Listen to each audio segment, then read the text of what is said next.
Hello, everybody, and welcome to another edition of the Canadian Premier League Newsroom podcast. I am Kristian Jack, and as usual, joined by my team of correspondents as we break down an action-packed weekend in the Canadian Premier League. But it has been a very special week for Canadian soccer, and so to honor that a little bit before we break down the games, in honor of Drake and Davies getting together this week, team, if you could meet one musician in the world, who would it be? Who should we start with this week? Let's go with Marty Thompson.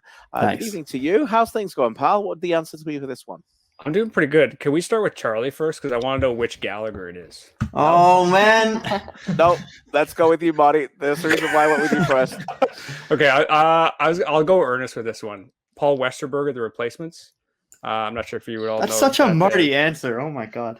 Replacements rock. I went with him. That's why I went with him. Rock. Well, no, a real Marty answer, Charlie, would have been like someone from a Canadian band, and I decided not to do that. So I'll go Paul Westerberg. The book's fantastic.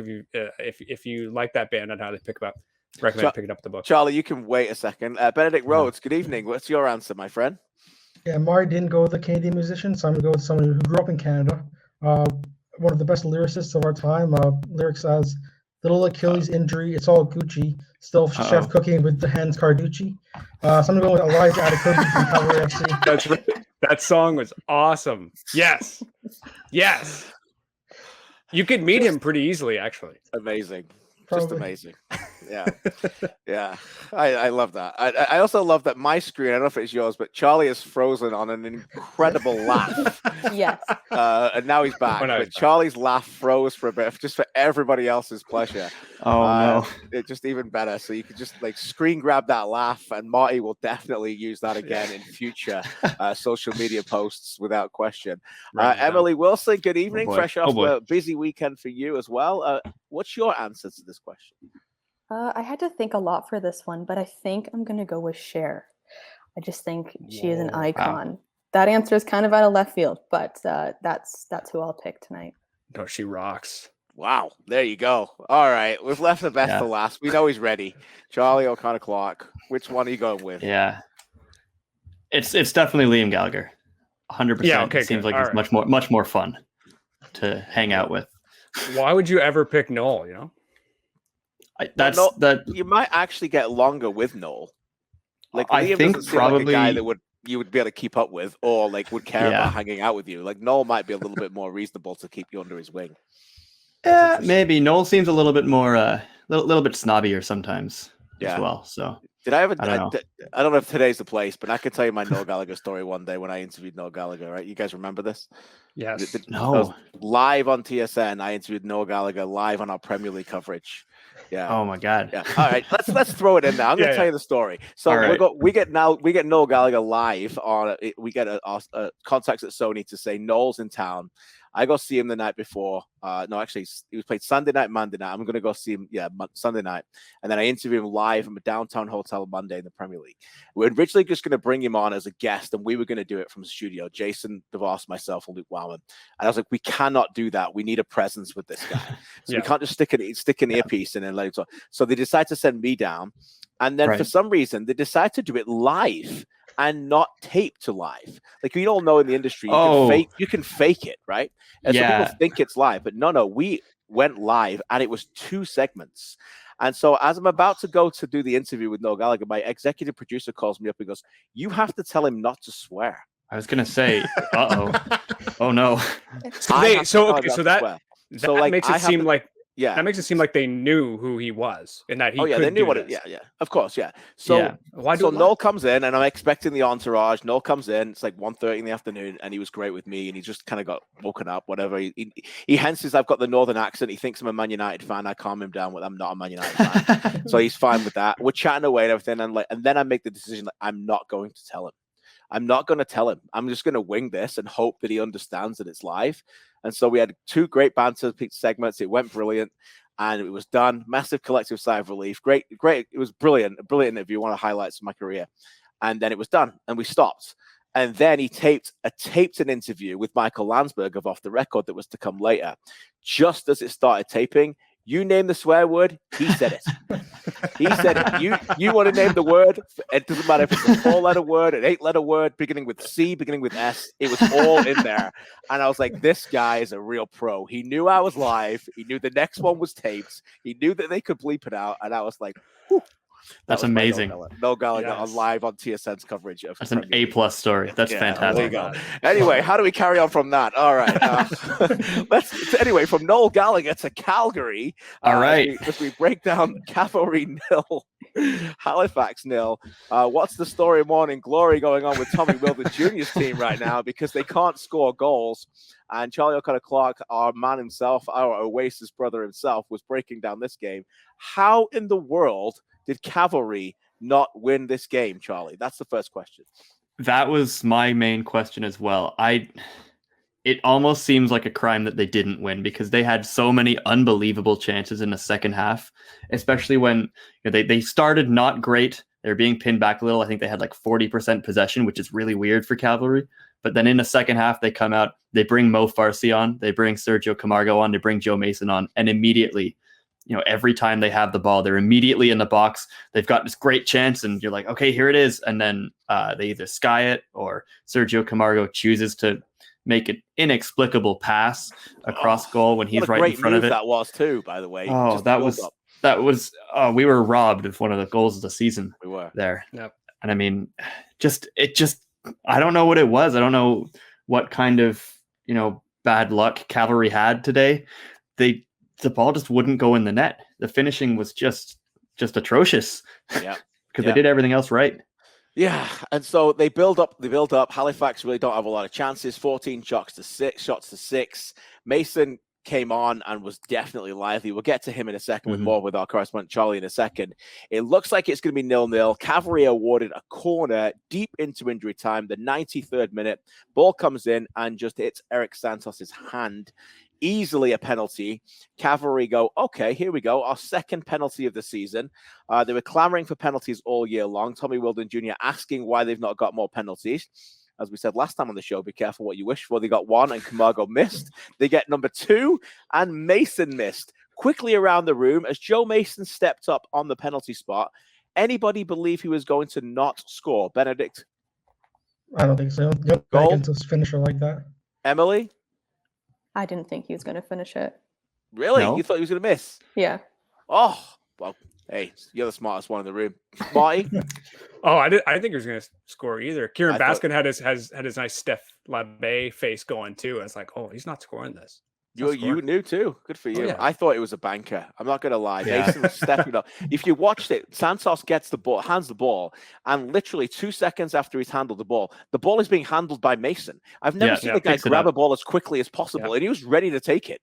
Like no one had even moved out the box. But it was also one of those beautiful penalty moments where absolutely nobody argued with the referee. Have you ever noticed that we never get those moments anymore? Like Santos, it hit his hand, and the Halifax players just looked at him and went, what? Yeah. We can't even argue that case. Just walked out. So let's get to it.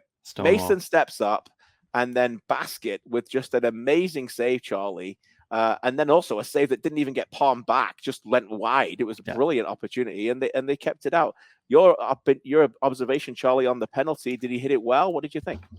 I think he did. I think it was actually a really good save because he got it close enough to the post. It was off the ground, and usually. Sometimes if it's in that spot because it's not on the ground, it's not in the corner, it's in that sort of middle area, which maybe is easier to dive towards. But I think it was a good hit. I think it was just a really well-read save. Kerin Baskett after the game, we asked him about it, what he saw. And he said, I read Joe Mason's body language and figured that he was probably going to go that way. So I guessed right, which isn't something that you usually hear from a goalkeeper when they save a penalty. Right. A lot of the time they'll just be, I don't know. I guessed. I had a gut feeling and it was right. But he said that he kind of had a bit of a read on the situation. And maybe that is to do with how quickly Joe Mason set it up and wanted to go so quickly. Maybe he was just staring at that spot the whole time. But I felt like maybe it was partly my fault because I had started the rewrite of the match report. Oh, did you? Yeah. Amazing. Yeah, Joe Mason wins it for Cavalry in the 93rd minute. You've written it down. I was so ready because it was going to be like this final breakthrough after they had so many chances and it would have been, justice in a sense. But No, it was it was not to be. Cavalry could have gone top on the boot of Joe Mason, their main man up front, but they didn't. We'll get to Pacific later, but the standings ramifications are this. Cavalry second, 1 point back of Pacific with 4 games to play. Forge, 1 point back of Cavalry with 2 games in hand, 6 games to play. Cavalry, 41 points from 24. Pacific, 42 from 24. Forge, 40 points from 22. I'm all in for Oasis references throughout the show, so I'm going to say this. Tommy Wheeldon Jr. probably said to his team afterwards, some might say we'll find a brighter day. I mean, at the end of the day, you know, that's a good one. I like that. Yeah, this is a team that probably would have said we played well enough, Charlie. You know, in this point, I mean, and if Mason's going to start playing regularly, I think we saw when he came on that the quality of chances they're creating. Pacific at home, Valour away, Pacific at home, Forge away with a run-in, that they've still got a chance here for number 1, no? Yeah, I think that they absolutely do, you know, especially just having so many games at home left. And they're, you know, they played really well on Thursday in that game against York, where they kind of had to pull it out after everything went wrong in the first half. And I sort of thought that game might be maybe the moment that galvanizes them, you know, where they concede in the 5th minute against York. They lose their captain to injury. Joe DiChiara gets a red card before halftime, and then they still found a way to win.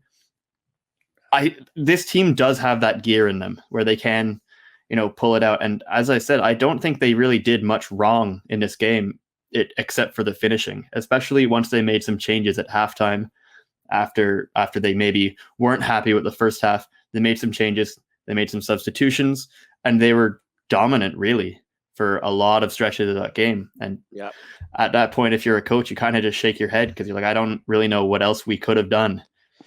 Exactly. Where did it all go wrong? On the penalty spot, right there. That's where it went wrong. If your Cavalry probably won the game, you mentioned it on Thursday, and certainly most people would say they didn't deserve to win the game. Yet here they are getting a game where they didn't win the game, and they probably did deserve to win the game. That's football. Marty, your thoughts on Cavalry, and should we be concerned that, again, they aren't able to convert as many chances that they should be and be efficient? Because this is a theme throughout this season with these guys. All right, we've gone this far without mentioning Anthony Novak, whose nickname in the Cavalry dressing room is Champagne Super Novak. Should just get that out of the way. Is it? I didn't know that. It's a Tommy Wheeldon Jr. ism. So I think we're also up to 4 Oasis songs in the last 3 minutes, which is great for me. Not too worried on Cavalry just because they're going to get healthier real quick. I mean, like we just saw, Tom Field was back there today. You obviously mentioned Joe Mason, just like an incredible half from him. They're just going to keep getting healthier, and they're keep going to get sharper and sharper. And Tommy always wanted to get them to hit that apex. And I don't know, I like as much as like you just kind of touched on there, Kristian, like this is a game they should have won. And the York game, like, I don't know, I still feel like there's a bit of an upward trajectory with this team. You just got to roll with it. Love it. There we go. What about Halifax? Benedict, let's turn to you on these guys first, and I'll get Charlie back as he gets his Oasis song list put up on Google if he needs it. I don't know if he needs it. Probably doesn't. This is a team who, by the way, if you're a Halifax fan, you better watch until final whistle. The amount of action this season, I'm not going to go through it right now, but the amount of action this season that continues to pick with this team on 90th minute and beyond is ludicrous. They've probably had more 90-minute plus things combined than anybody else in the entire league. Benedict, they dug deep. No Morelli. They get a point. York didn't necessarily have a good week at all. And I think they've lost 1 in 17 now, the Wanderers. An upward trajectory and a point, again, that they figure out they'll just put in the back pocket and fly home with. Yeah, they'll definitely be happy with an away point, I think. And you mentioned, I think, one loss in 17 games is obviously nothing to scoff at. And I imagine they definitely won't be looking back in anger at that game. Think of the Wanderers. This was a performance that I thought they played well in the first half. Again, without their main man, Morelli. Rampersad came back and obviously was very good in midfield. Lamoth played really well as well. This is a team that is looking really difficult to beat. No, they hang around, and if they get in that 4, then a team who hosts them are going to be favorite. But you look at this record and you think, how can we break this team down? They stick around and they've got that resilience that we saw last year in 2020. Two ways to look at it, right? They're hard to beat, but at the same time, we look back to that Pacific game. They won at Wanderers grounds. That was a massive, frankly, a turning point in their season. And they get their goal off of Abu Samaki back heel into his own net, essentially. And it was one of those things where it's really been a theme with this team outside of Morelli, and it will continue to be just failing to score. I think that's really going to be the issue here, Kristian. I can't look past that. No, it's fair. It's fair. What was the mood, Charlie, after the game in the camp? And any updates on Morelli? What was the overall feeling from Stephen Hart? Yeah, it wasn't necessarily too unhappy. And, just in terms of Morelli, I know that he didn't even travel with them to Halifax. So I think he's still a little bit away. But I do think that they have a week before they play again. So I think the idea is that he should be ready to go by then. And I think they'll probably absolutely need him. Yeah. But just more from a general perspective for Halifax, they weren't too upset after this game. They kind of understood that they saw how that second half went, and they were pretty happy to come out of that with a point. And I think now they've played 8 games away from home since the bubble. They've drawn 6 of them, and they've only lost 1, which is in the Canadian Premier League. That's not bad. No, that's not bad, especially considering the 2019 Wanderers, who were just awful on the road. Yes. Yeah. No, so that is a bit, and I guess that's the last time that they would have any proper away form. But yeah, they felt really good about how this game started, because they really were on the front foot for long stretches of that game. But then as they got towards the end, they really were pinned back. Stephen Hart talked about how, Stefan Karjovanovic seemed to be doing everything for them, and everybody else was just kind of just there at times in the last few minutes. He mentioned that Karjovanovic got up the sideline quite a few times, but was never able to put a cross in because there was just nobody in the box.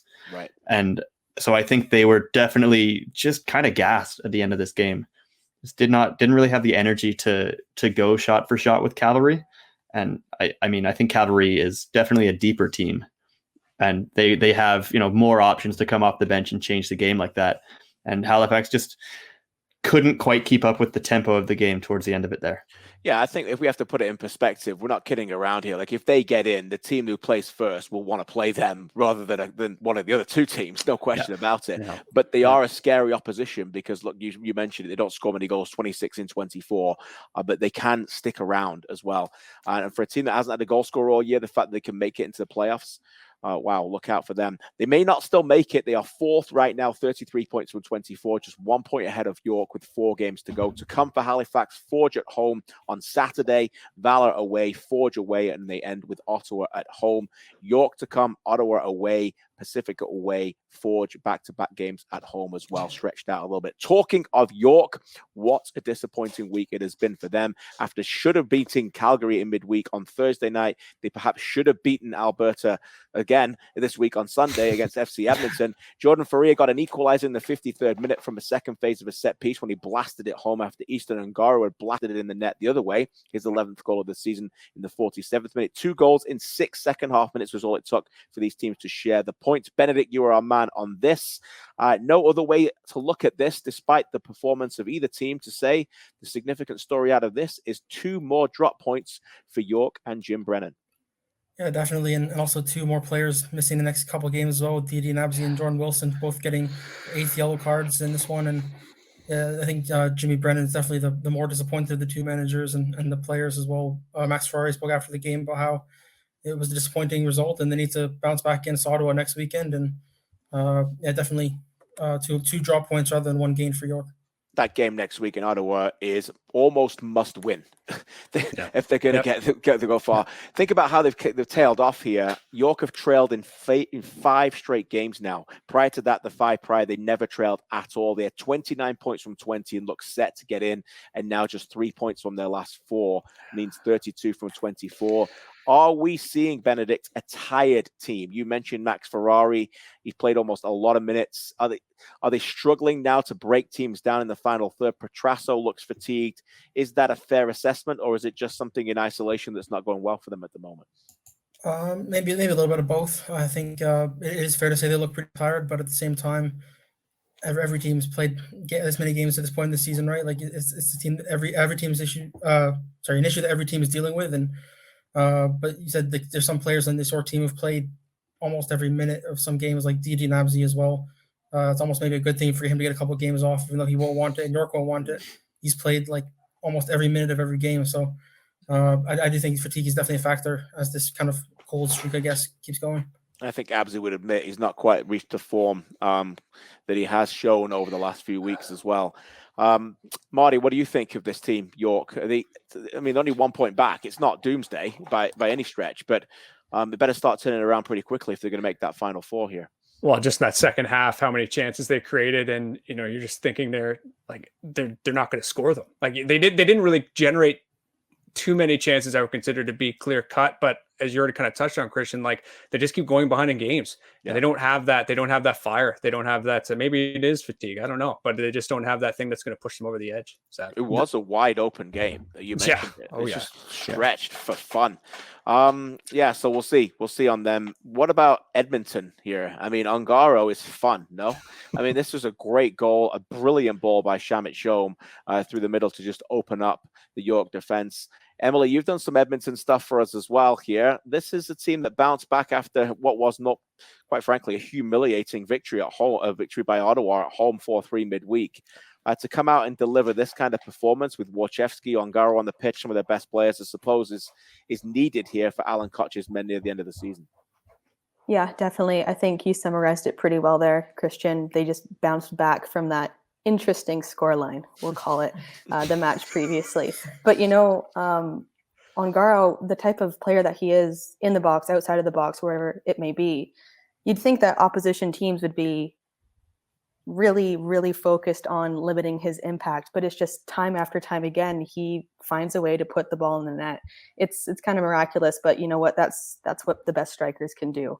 And, he did enough for Edmonton. Unfortunately, they conceded afterwards, but I think his form, if they can keep it going and keep Ongaro, finding the back of the net for them, who knows what kind of upsets or how many points they can steal off of other CPL teams in the near future. The York defense cast no shadow over Ongaro, no doubt about that. Charlie, I think it was my favorite goal he scored this season, Ongaro. Oh yeah, I think it was an awesome goal. It was really cool, and I think the thing that I said at the time was it's nice to see Shamit Shome having that link up finally, because I think it has been a little bit of a frustrating season for him because he's a player with quite a high pedigree that a lot was expected of, and for whatever reason he maybe hasn't been as comfortable just yet. He's obviously still adjusting to this team, but definitely maybe hasn't. Definitely maybe, yeah. That one's a little. We've done better. But this was a fantastic goal. It was awesome. I think I loved it. The thing about Easton Ongaro that is particularly impressive, and part of the reason that defenders just can't seem to track him for whatever reason, is his movement off the ball is so good. Mm-hmm. He's really, really good at, for a guy that's 6'7", 6'8", he manages to get lost sometimes. And in a good way, in terms of he's able to make defenders lose track of him, and then he pops up when he's making a run in behind for the through ball, and the ball's in the back of the net immediately. So he's a fun player to watch. So good. I like to give shout outs to those who basically I call him the 12th man of the team of the week. Easton Ongaro, Ollie Platt and I went back and forth tonight. We just couldn't get him in the team. But shout out to him anyway. Yeah, I couldn't get him in, mate. Send your aggression replies to @PlattOli @Kristian Jack on Twitter. Benedict, let me finish on this game with you, your correspondent. What was the overall thoughts after the match from the Edmonton side? Alan Koch obviously is pretty blunt, and we love him for that. They've been very transparent. What was his overall observations of this 1 point? Yeah, after the last game, he spoke about after taking a couple steps forward, he thought the last game against Ottawa was a step back. I think it's fair to say this game was a step forward, and I think he sort of agreed with that. He said he is blunt. He said we will not make the playoffs, so they weren't worried about points, and they won't make the playoffs now. That's confirmed. But he sort of said like the main thing for them all season has been progression and getting better for next season, and this was another step in the right direction, getting a big point away to York. Yeah, I mean, half the world away from playoffs. Sorry. I was gonna say it's all part of the master plan. Yeah, that's true. And he has got a master plan, which is what they needed at this team. Anyway, keep your Oasis coming in. I'm going to go to Emily now for the next game. And it has to be said, Emily Wilson has done, I don't know how many CPL games now for us. But every time she does a game, is it just two? Every time you do a game, they're brilliant games. I was like, here we go again. It's another Emily game. This game on Saturday was an absolute barn burner. Come on, match of the week. I was in One Shot Soccer Studio for it. It ended Pacific FC 3, Valour FC 2. We're going to get into why it only ended up buying a 1-goal lead in a second, but it did propel Pacific FC back to the top of the table. First of all, Emily, your overall impressions of what was a 5-goal thriller, a fun one. Yeah, it's kind of funny that you touched on that, actually, because I remember sitting in front of my screen thinking the exact same thing. 2 for 2 in terms of the thrillers. So, yeah, definitely a very, very eventful day for both teams, honestly, and even for neutral fans, if they're watching as well. This was one that you didn't want to miss, and it was the come-on match of the week for a reason, and it really lived up to it. So, Pacific, they've been away from home a lot. They came back to Starlight Stadium, and Pa said before the match, he was like, listen, I really, really, really want the fans to bring it another level. And from what I saw through the One Soccer feed, they did. That place was just full of purple. So you know what? They're pumped up. They came back home and they put on a show. I know we're going to get into it in a little bit, but Valour came back and it was a little nervy towards the end of the match. But yeah, it was definitely a very, very entertaining 90 minutes there. And obviously, you've been watching this league before we brought you on, but you're watching these games more closer than ever now, and we appreciate that. Is there a player that has caught your eye in this game that you thought was better than you'd imagined, and watching him closer than ever? Because there's a lot of good players on that pitch on Saturday. Yeah, absolutely. I'll be honest, I had a tough time picking my player of the game for the match. We did too, actually. Yeah, I was like, okay, what are we going to do here? I ended up going with Campbell just because the brace in the end helped them win 3-2. But for I'm going to say majority of the game, I had Josh Hurd's name down. So I was kind of going back and forth. I think that opening goal, I could have watched that on replay for hours. I won't lie there. That was a wonderful strike from him. And even just besides the goal, he was a threat the entire, I think it was 75 minutes that he played, I believe, or roughly around there. But yeah, he was just a threat for the hosts. And, he always found a way to help them stretch out onto the wing. And for some reason, that's just exactly what was working for them. Valour kind of couldn't pick up on how the game was flowing for a little bit in the first half, which led to Pacific having a lead in the first half. But yeah, I think Hurd was terrific. Campbell was terrific. That was definitely a difficult one to pick who was player of the game for me. Yeah, we had the same arguments in our studio as well. I had no idea where you're going, but like the brilliant storyteller that you are, it was absolutely perfect because it segues to my next question. These guys are on the pitch together. You got a fearsome front three who Diaz was terrific as well, by the way. All three make the Gatorade team of the week, by the way. That's why Ongaro's not in. Oh, yeah. Okay. Because the trio was marvelous all the entire game. And on comes Marco Bustos as well. Just in time for a run at the playoffs, just in time for some maybe potentially thinking that he can still win MVP, and certainly in time for that big game against Toronto FC that that he circled, as I said on the air, in big purple pen, that he's going, I want to play in that game. Here come 4 players for 3 spots, or can you play all 4 together? That's a question that I wanted to throw out to you guys. I believe they've done it once, and I think I was at the game in Calgary this year. Ironically, with all 4 of them on the pitch together, it ended 0-0 in that moment because they played Diaz and Campbell through the middle with Bustos and wide on one side, and obviously on the other side with Hurd, and then 2 midfielders. Probably not going to do that in a playoff game, though, Charlie.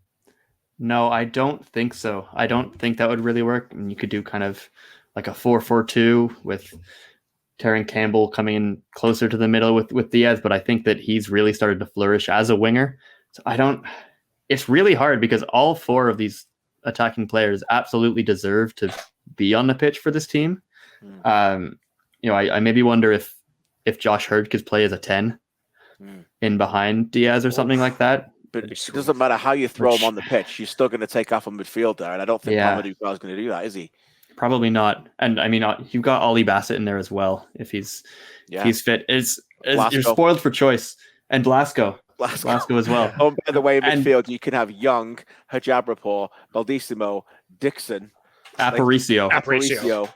You know, and Bassett. Yeah, you're spoiled for choice. This is a difficult. I genuinely have no clue who would start in for example, the TFC games coming up pretty soon. I'm not. I think you have to play Josh Hurd based on how he played against the Whitecaps. Yeah, I agree.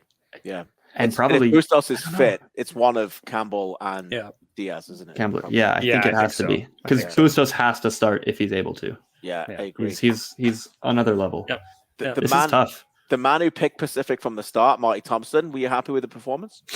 Yeah, I am. Josh Hurd is a real difference maker. That was my attempt. I'm trying to squeeze one in. Phil DeSantos has Josh Hurd in his nightmares, by the way. Which is just incredible. Yeah, I know you touched on the broadcast, but just game of his life again against the Whitecaps, then coming out again here on the weekend.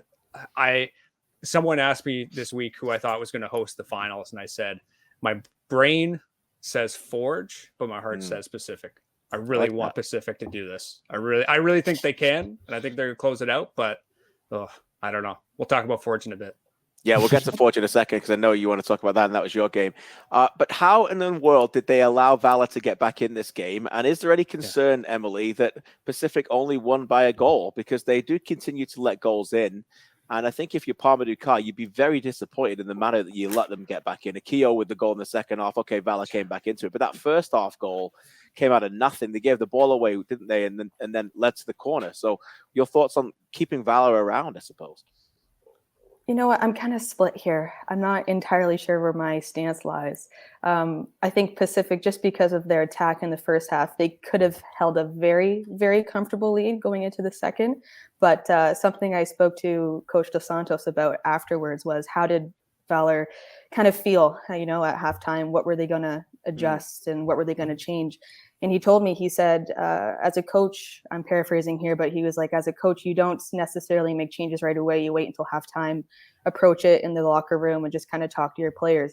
And then coming out, you hope that they can implement the changes that you need for the second half. And Valour did exactly that. I think if both halves of the match were the way they went in the second half, I think it would have been a nervy contest. So for Coach Kaw's side, I'll say they could have put many, many goals in the back of the net and been way more comfortable coming out into the second. But it's not to say that they played bad in the second half. I think Pacific they held their own. Valour, they did get back into it. It was 3-2 at one point, a little nervy at the end, like we touched on earlier. But it's just because they just stepped up and they knew what was wrong. They knew how to fix it. So yeah, I'm kind of split here. No, I like that. I think that's probably the right answer, to be honest, Emily. I think there's a bit of both in there. I think the Pacific contributed to their own downfall a little bit, but to say that Valour just didn't play a part, I think is irrelevant. It isn't right. I think there is relevancy to it. They stuck around, as you said, or as we say tonight. Maybe Phil DeSantis told them to don't go away. There you go. We'll throw that one in as well. That's a good one. Yes. Can Valour get in the playoffs? That's another question for me. They're 5 points back, 4 to go. Ottawa away, Halifax at home, Cavalry away, Edmonton away. That is 3 away games out of 4. They have not won an away game all season. They're probably going to have to win at least 3. 2 out of the 3, and then another one at home to get in. Looking very unlikely, Benedict. Yeah, I think so. I think also with Halifax and York, the way they are playing / can play, I don't see them dropping enough points for Valour to leapfrog both of them. But I guess they obviously still have a chance. Anything can happen, of course, but I just don't see both things happening at the same time. What I did like, and I said this on the broadcast as well, is Phil DeSantis not hiding behind that, still saying there's a chance, keeping his players to believe. He could easily have said, I'm a new coach. Doesn't look like we're going to get in. 5 points back with 4 to play. We're going to build for next season, but he still believes that he can do that. But what a massive game that is on Wednesday night in Ottawa. That is simply a must win for them. They got to go there and knock out the team who's already eliminated. Your thoughts on Valour, Charlie, before we move on to the last game of the weekend? Yeah, obviously they're adjusting a little bit now, I think, because maybe the dust is starting to settle a little bit after the coaching change, and they have started to look a little better. Obviously, they had that big win last week, I think it was, the first one under Dos Santos, where they looked really good. Moses Dyer has been amazing for them. since Phil DeSantos took over. And yeah, I think that's pretty much all it is. He just wants to see them continue to just try to stay in the fight. Even if you go down like that to Pacific, then it, in some senses, would be easy to be like, okay, well, we're on the road to Pacific. We're probably not going to win this game, and they didn't acquiesce. Yes, well they stayed in the fight, and that's kind of going to be the theme for the next couple of weeks until Marty is just losing his mind. There's going to be a theme. Wait, every week? No, no, this is going to be a theme for Valour, that they are just going to. All they can do is win the games in front of them until they're told that they're mathematically eliminated. And that was one of the first things that Phil DeSantos said when he took over as coach, because he knew that it was going to be difficult for them to get in there. But like their mindset is going to be that they absolutely cannot think about it any other way than, if we're still in the fight, then we are going to try and win every game. And that's all you can ask for. Before I go to Marty and we go to Hamilton, Emily, final word on this, and I'd be remiss not to bring it up because you did mention it a little bit. Bustos back. Now, it's been 8 weeks for him. He got on the pitch for about 15 minutes. You quite rightly used it as one of your observations. Overall, what was your thoughts of him, and how important is this for this team to get a player like this? Because we can all look over, and we've all said about how fantastic the front three was, but he is a player that they don't have, the things he can do, and they're going to need him if they want to win championships. Oh, absolutely. It's a massive boost. I know in the post-match presser there, I think Coach Ka used 4 or 5 different synonyms for massive, huge, great, just to kind of describe what Bustos' return to the team means for the club. So, it's, I think he had a good cameo from the roughly 15 minutes that he played there. He wasn't afraid to run against the Valour defenders. He was eager to get the ball at his feet, had a couple of shots. I believe he had 2 with 1 on target, if I'm remembering correctly. So cameo after that long out, the end of August, that's a long time. We're in almost late October. Yeah. So I think it was very promising the way that I'm going to describe it. Huge for the end of the season, huge for Canadian Championship, playoff push, all of the above. It's going to be really, really big for Pacific fans, for the club, and for him just as a player as well. Coming back from an injury is tough, but very promising cameo, and it's massive, huge, great. Yeah, get them all out there. All of them. Yeah, all of them. Keep the dream alive. There you go. Keep the dream alive for the big game against TFC, and that is a dream for him. That's a dream. Is that an Oasis song? He keeps the white cap. He missed the Whitecaps. He watches everybody. He's watched Morelli score all these goals, and he didn't get MVP before. And let's be honest, this is a man on a mission right here. That is not an Oasis song. That's just a fact. No. He is a man on a mission. Marty, let's go to you. The last game of the weekend, and probably one of the biggest storylines, no question about it. Forge beat Ottawa, because they always do. By the way, that's 12-0 for a combined score in 5 games this season between the two teams. Yeah, that's right. 12-0. That's outrageous. And quite frankly, the first half was probably one of the dullest games of the half I've seen this season. Hopefully you stayed awake there, mate. But the second half was well worth it because they were brilliant. Tim Hortons coffee in the press box and Tim Hortons Field really helped me through that one. Good for you. It really was, it was interesting. Obviously, Ottawa, we've talked about a little bit on this on the show, and if you've been reading the website, you know that Ottawa's been playing kind of like a 5-4-1 sort of system, and it obviously worked against Edmonton. They did it again in Hamilton, and like you sort of touched on there, the first half, it's like, okay, how long can they last? And the long answer is about an hour. When Omar Browne finally got his breakthrough, he was brilliant today, by the way, through just some nice tactical work from Bobby Smirtiotis. It really was just Forge at the end of the day. Like, you saw the lineup that they played. It was, all the stars were out, even though they've got this massive game in Concacaf League in midweek, which we'll get to, like Mobabuli, Tristan Borges, obviously Brownie was there, and Pacias, and they just went full throttle, and they eventually got their breakthrough. Sorry, I just got massively distracted. Jock Peterson just tied it up 2-2 in the Dodgers Braves game. I know people are listening to this later, but that's just an enormous story for me right here. I was wondering. I felt bad that we're pulling you away from the Braves. But... we have to talk tonight, Charlie. Yeah. Yes. There we go. There we go. I want to talk tonight about Ilimani Cisse. because you always player is a player that I always want to talk about. Can anybody start giving him any more love apart from me? Is this player an MVP candidate, Marty? When you go watch a player live, which is what you did, and this is CanPL at the matches. We go live. This is what we do as people. We go to the games when we can. Marty, your thoughts on watching a player like that live compared to what you see on a TV screen? Tireless doesn't begin to describe how he is on the field. And I think that goal that he scores, obviously the finish was brilliant, but how he got up there and got in behind, which was exactly what Bobby Smirniotis wanted. And you're not the only one, Kristian, because after the game, I think Bobby was asked and Johnny Grant as well were asked about Cisse scoring, and they both just put huge smiles on their faces because we love to see him score because it means like, we know how good he is. Like he makes so much. Talk about a player like Kyle Becker. He makes Kyle Becker so much better. He makes Mo Bully so much better just by the player he is. So of course they're going to be happy to see him score. You're not the only one. He scored the goal, but I actually think his presence on the first goal was way better. Like what he did in that first goal, how he turned Ben McKendry and just drove forward and got Omar Browne, who I want to ask you about next, into that play was absolutely marvelous. So anyway, Forge, we could basically talk about 15 or 16 impact players every single week with these guys. Let's throw another one in who we haven't given any love on this podcast yet because he hasn't really been playing many minutes in the Canadian Premier League. Omar Browne, who gets his first start in the Premier League. And what a finish that was. It was actually quite similar to what we saw Terran Campbell score goals with later in the day.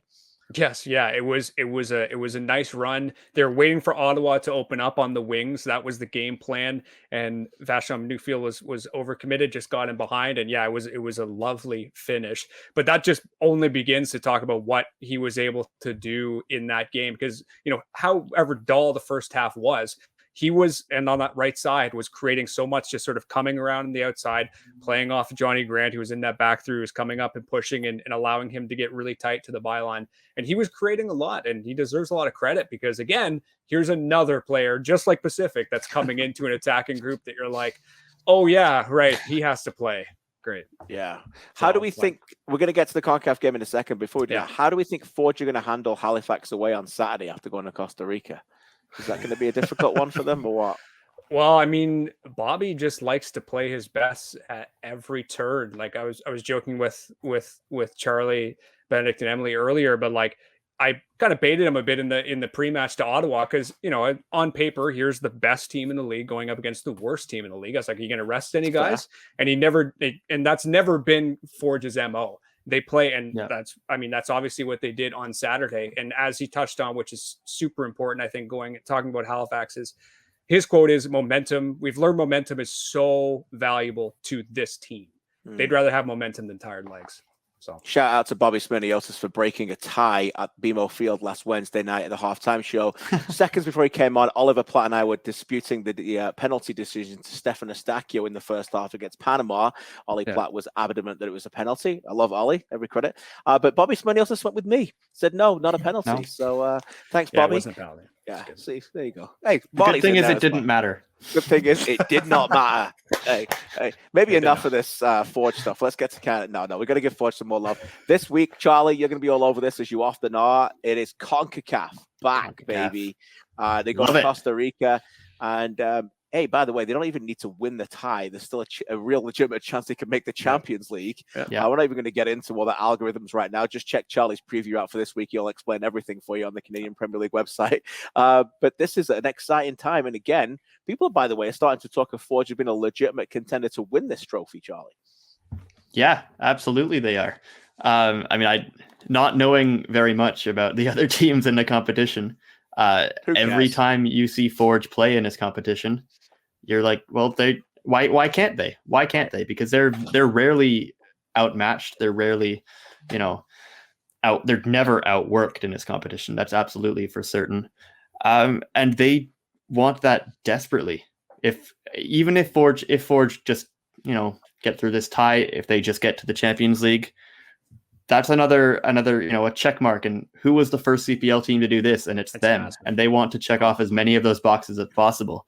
Right. And if Forge is the first CPL team to win a trophy outside of the domestic league, they live forever. That's unbelievable. Love it. Hey, Charlie, little by little, just check the boxes. Everything. Yeah, exactly. Oh, this is we're that deep in the catalog now.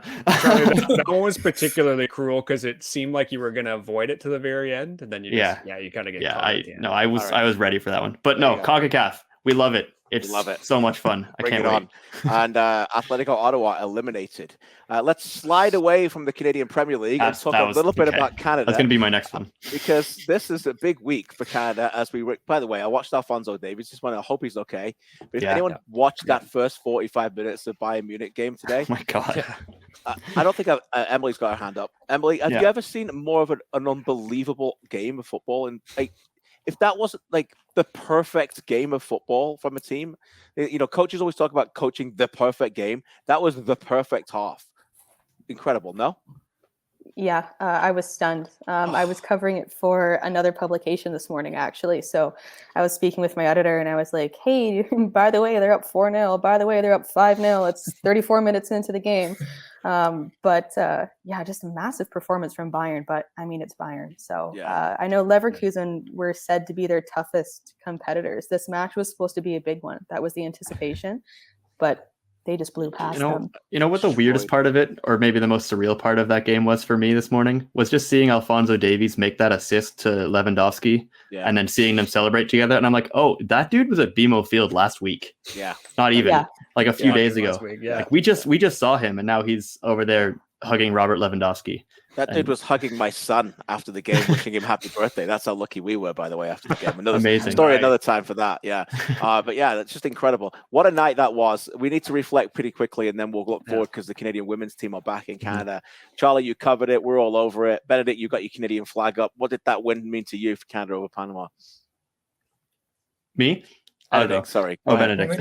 It was just a game where you think this team is legit. Like Alan Koch, we asked him about, or Charlie asked him this week about that, and he had a lot of praise for that. He guaranteed Canada's going to qualify for the World Cup. Wow. Jimmy Brennan strongly suggested it as well, and I think I agree with them as well. I think that was a game where Canada looked like a very legitimate team in CONCACAF. They put up with the dark arts as your video on Twitter showed us, and all signs point to them making continued progress.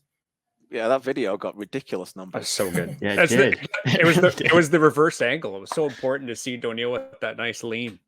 Oh yeah. And what happened afterwards was that Daniil Henry just became a cult hero. Every time he came down to warm up, all the fans were just loving Daniil. Like didn't play a minute in the match. I think they would just happily hand him man of the match. It was just an incredible heroic performance from Daniil Henry.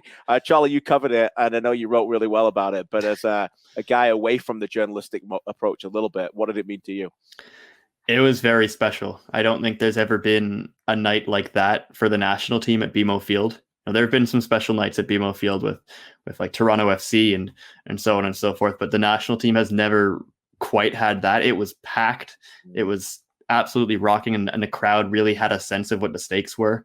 It was even bigger than the Honduras and the El Salvador game the last window because it was double the capacity. It was loud as heck, even from up in the press box. And, there was an unbelievable show. I have so many friends who aren't really soccer fans. I've said this before at other times at the national team, but I have so many friends that aren't soccer fans at all that are asking me about that Alphonso Davies goal. Yeah. And rightfully so, because that is a clip that's gone completely viral because it's one of the most absurd things I've ever seen. And isn't it great to be asked by it though? Like I'm getting all those messages from people too who don't even follow it. Isn't it great? It's just amazing. No, a press box at a sporting event is generally a bit of a quieter place. People are very professional and sometimes a little wooden sometimes. But Alphonso Davies made that touch and then put it in the net, and it was not a professional sound across the board. There were a lot of just, oh my God, did that just happen? And it was just a really magical night. Yeah, my buddy's been following Canada soccer for 30 plus years and immediately texted me and said, greatest goal ever scored by a Canadian. That's what he said. Probably, yeah. And obviously we've got great goals in the women's game as well, but like that was what he was in the stands at the time. Emily, what did you think of it all? I really wish I could have went down to the game. I'll be honest. I had a scheduling conflict. I never call in sick to work, but I contemplated. I was like, oh, this is going to be a big one. I can feel it. But no, that was just incredible. I think, I'll be honest, I was a little nervous when they conceded early on. But at the same time, I wasn't overly concerned. I think it was like 5 minutes in is when they conceded, I believe. So they had plenty of time to try and hit back. And it was a full strength squad and a packed BMO field, like Charlie's already mentioned. And it's just a massive, massive moment. I'll touch on that goal. Yes, that goal is what I'm going to call it from now on. So I think the only player I've ever seen do that before was Karim Benzema in the Champions League. I'm not sure if anybody knows what goal I'm talking about. I do, yeah. But I think so. I forget who he was playing, but it looked as though the ball was out, About to go out, and he just somehow danced around and kept it in. And I was like, this is a moment. This is a really, really big moment. And besides getting a ball off the defender, the finish from Davies as well, because froze the goalkeeper completely. Yeah, it was just like, okay, you did all the work, but is he going to be able to pull it off? But, the guy trains with Lewandowski for a reason, and his finishing skills really showed there. Incredible performance all around. Davies' goal was great. David Buchanan as well. So it was a moment, a big, big watershed moment. Alphonso Davies, rock and roll star. Yes. There. Right there. Marty, you're all over these clips for us. You're our big editor on this. And I know you've got professional head on, but when you're copying these clips and you're listening to Herdman and Davies talk after the game, you got to have a smile on your face, no? Yeah, sorry, I'm just getting a headache from all these Oasis references. What were we talking about? Yeah, I mean, this, especially after the game and at that goal specifically, the first thing that crossed my mind was that the men's program and the men's game in this country, this maybe sound a bit hyperbolic, but we'll never be the same after a goal like that scored. Right. Because we're already talking about the amount of people that are starting to sort of get into this run, but that goal and just the power of social media in this modern time, the way it's shared, now way more people know about this Canadian program. I'm seeing countless people that I know, again, asking and posting and seeing this place in the virtual space. And I'm just thinking about that outreach has never quite happened for this men's program. And I just keep thinking, especially after talking to John and Alfonso after the game, it's again, this is a watershed moment that we're not really going to know the impact of until much later on. That goal was a gift to Canadian soccer because people who know how good Alphonso Davies is, they watch every week the kind of performances he does in Germany and craved those moments in a Canada shirt. Yeah, and that moment in front of Canadians, 26,000 people at BMO Field in an enormous, monumental match, one of the biggest this program has ever had, could not have been more perfect and could not have happened at a more perfect time. It's your best player coming through when you need him most. Yeah. And it's as simple as that. It's just amazing. Great stuff. Let's turn our attention to the women's. They are back in Canada for a celebration tour that goes to Ottawa. Benedict, you're on your way there. You're going to go as a fan and do a feature for us. I think I'm going to be in the press box as well in Ottawa this weekend. This is going to be exciting. This is what they deserve and what they've needed for a long time. Emily, I think you're good to cover this for us as well. I'm excited for that. This is for me, I'm really excited because I know it's already happened, so they're not going to win a gold medal, but it almost feels like more than a coming home party. It feels like an opportunity, much like Davies did for their fans, for some of these Canadians to showcase their skills in front of a Canadian audience. Emily. Oh, sorry, you guys cut out there. Well, that's okay. I was just saying how it's a showcase now for their team, again, to show to the Canadian audience what they can do, much like we were talking with Alfonso. They've won the gold medal, but now they can come over and show their own abilities in front of the Canadian fans. Oh, absolutely. Actually, Benedict and I were chatting about this earlier this week for a mini podcast series. And, Tokyo is a very, very far place. And it's been a long time since the Canadian women's national team has played on home turf, and they're kicking off this tour. It's in the nation's capital. They're going to go east, and then eventually, as Canada Soccer said, they're going to head west. It's just a matter of time with scheduling and everything. But I mean, the players, each and every single one of them, they just deserve this moment to showcase to their fans what they can do and just remind the fans of what they actually did. It's great to see all the members from the gold medal winning team be able to play. Obviously, they're all across the world. Scheduling makes that difficult. COVID requirements, too, that would also make it difficult. But, they're all coming back. It's going to be great. I wish I could go to Ottawa. I'm very jealous of the both of you. But it's going to be exciting. And, yeah, they just deserve this moment for sure. Benedict, what's got your juices flowing heading there? Yeah, how about this? Let's have an Oasis reference. We have another Drake reference, and hold on, we're going home. Canada's been home since I think May 2019, I believe, since last time the women's team played at home. So there you go. It's gonna be a special atmosphere, I think, and these people are heroes now. Marty mentioned how that goal is going to change the history of the men's program. I think this gold medal is going to do incredible things for the women's program as well, of course, and to be able to celebrate that in front of the home fans in the nation's capital, as Emily mentioned, is going to be a very special thing. What a time to be alive, folks. Canada soccer, yeah? What a time, Marty. Yeah. This is you guys are all young, and you guys even remember times it was terrible. Well, that's it, right? It's like, and it's so much sweeter with that context. It's so much sweeter after all of that time. And we're young still, like you said. That's still sweeter. Yeah. Charlie, final word for you before Do you know what I mean? I don't. Yes. Thank you. Thank you. Marty's going to put a count on this. He's going to have a lot of fun here. That's good. Oh, man. Yeah, we're going to annoy a lot of people. That's okay. But yeah, it's just on the women. I think that this homecoming tour is just exactly what you need, because you win that gold medal in Tokyo. As Emily said, that's far away. You need to capitalize on that momentum, right? You need to bring this team home and show it to all of these people that can come out, young people, young players, girls that want to play soccer and now have these idols to look up to. You want them to see them in person. And I think that's going to be really special. Yeah, it's going to be great. No doubt about it. And whoever scores the goal, she's electric. No question about that. Yes. All right. I think I'm done. I don't know. Okay. Yeah. So we'll put a cap here. So if people listening to this, if they want to go back and count these, just tweet them at me. Just tweet them at me. And that means that you don't want to do it. Of course he doesn't. Not really. That basically means Marty, to be fair, Marty does enough. He does way more than enough for us. All right, guys.